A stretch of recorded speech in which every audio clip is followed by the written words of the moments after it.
Hey YouTube, it's Justin, aka Demonic Sweaters, back again with another little drum lesson. Today's another beginner lesson, and kind of a beginner lesson, and more of a music theory, drumming type lesson thingy, I don't know. You decide. But what this is going to be, it's about fills. What you just heard there was I was just playing along to a demo track here in my ATV XD3 drum module. And what I was doing is actually just throwing in some fills there in places where I felt that fills should go. Now, how do I know? Now, that's a thing that a lot of new drummers, who are just learning how to play fills, they really don't know like how to decide where to put fills sometimes. I know I have students that feel that way, where I'm like, okay, start putting in some fills, and they're like, where? Like they don't understand how to do it, or not yet. So that's the reason why I'm making this video. Actually, is for my students as well as anybody out there on the internet watching, to help give you some idea as to how to know where to place fills and how to place fills and why we even place fills to begin with. Now, let's get off in saying, first off, you don't have to put in fills that much or at all. I used to know a drummer back where I grew up in Morgantown, West Virginia, who was a good, solid drummer, and he was notorious for never playing fills. Like, he would hit a crash cymbal, but he, literally never played fills. Like, he just would play a beat or a groove the whole time. And personally, I thought it got a little boring to listen to, but it didn't sound bad necessarily. I mean, it worked for the songs. So with that out of the way, keep that in mind. They're not required, really. But what you want to do is place them in spots that make sense musically and, help augment the song rather than make it sound awkward and weird, which can happen if you're new and you don't really know where to place them. Now, if you, are unsure and you don't really understand what you're listening to yet when you're playing along, one thing you do is just count, because you're really not going to sound too off if you place a fill at the end of the fourth measure, repeating fourth measures. It's not going to sound that strange. For example, if you're playing a groove, 1, 2, these are the measures I'm counting, 3, 4, 1, 2, 3, 4. Now, let me play that again along to this song that I was playing to in the intro there, and you'll see how that actually works. I'm just counting to 4. I'm counting 4 measures, then playing a fill.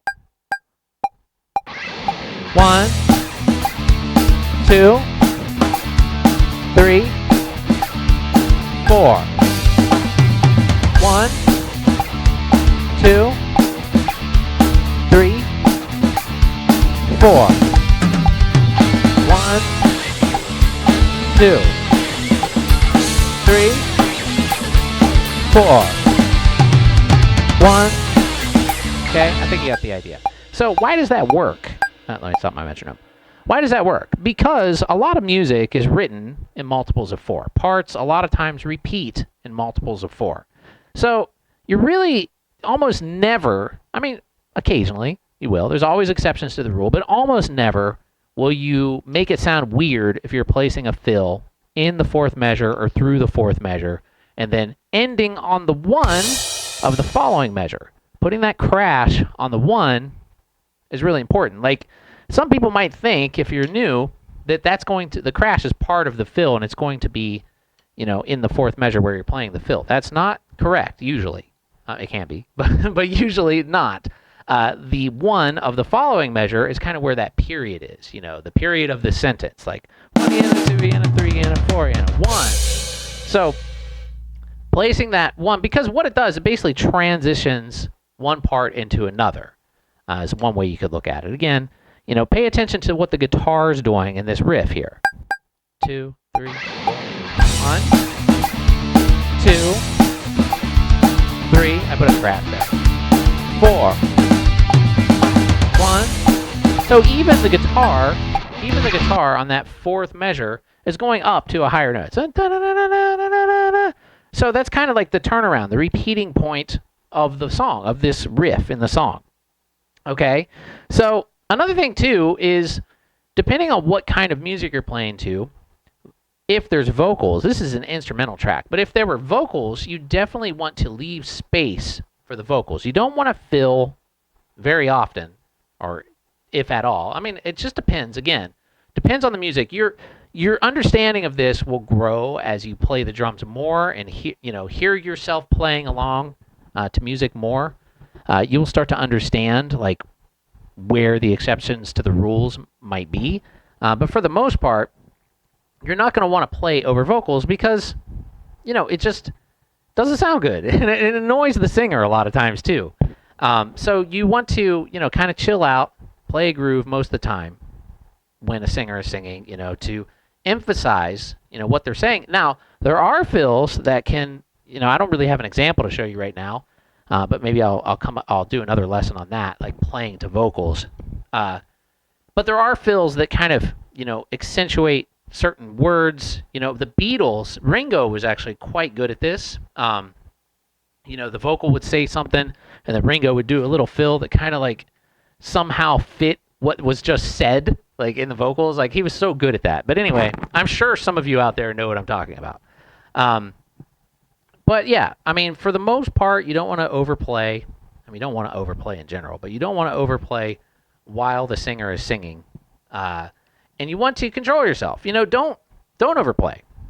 Speaking of that, if you overplay and you play fills all the time, that gets really annoying too. Like, for example, let me give you a overplaying example here. Oops.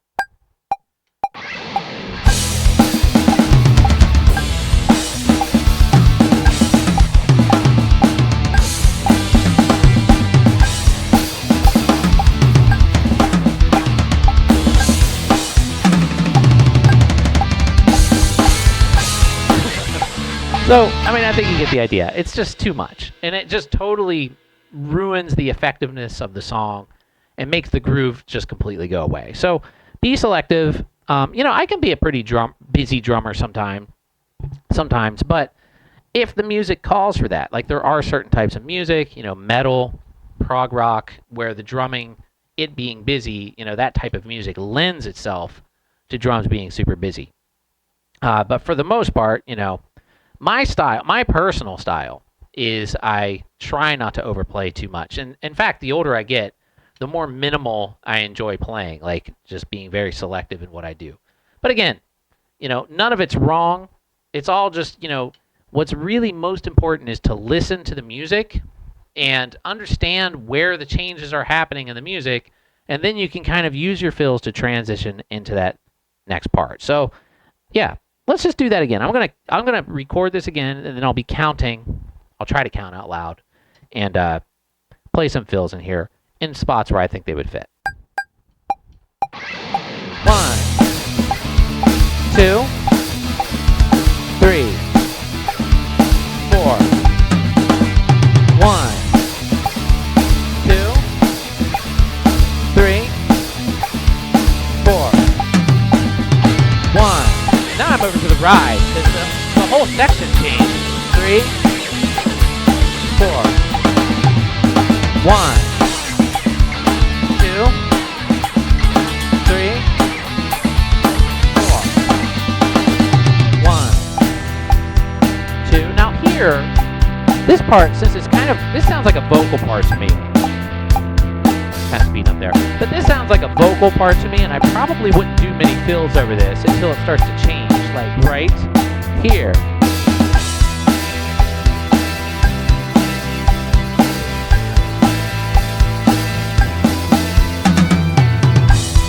And again, pretty minimal there. Now here comes this change here. 1, 2, 3, 4. 1, 2, 3, 4. 1, 2, 3, 4. 1, 2, 3, 4. 1, 2. I forget how it ends. 4. 1, 2, 3.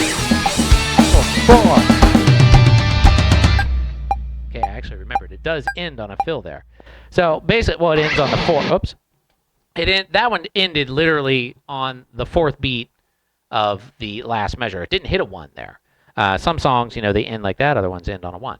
So that's why I didn't have to crash at the end. I just a 1 and a 2 and a 3 and a 4 and then that's kind of where it stopped. So anyway, hopefully this is helpful. I was trying to think of a way to explain this, to people who are brand new at this sort of thing. And this is pretty much the best I could come up with. So hopefully it's good. Anyway, thanks for watching, everybody. And don't forget to like if you like this video, subscribe, click the bell icon so you get notified when I upload new stuff. And yeah, that's pretty. Oh, wait, links. Check out my links down below. In fact, my band is getting ready to record in like a couple of months. But we have a GoFundMe page down below if you want to help us go to the studio we're trying to go to. Any amount helps. And if you donate $30 or more, you'll get a free vinyl record. So check that out. There's a link down below. And I'll see you all really soon. Have a great day.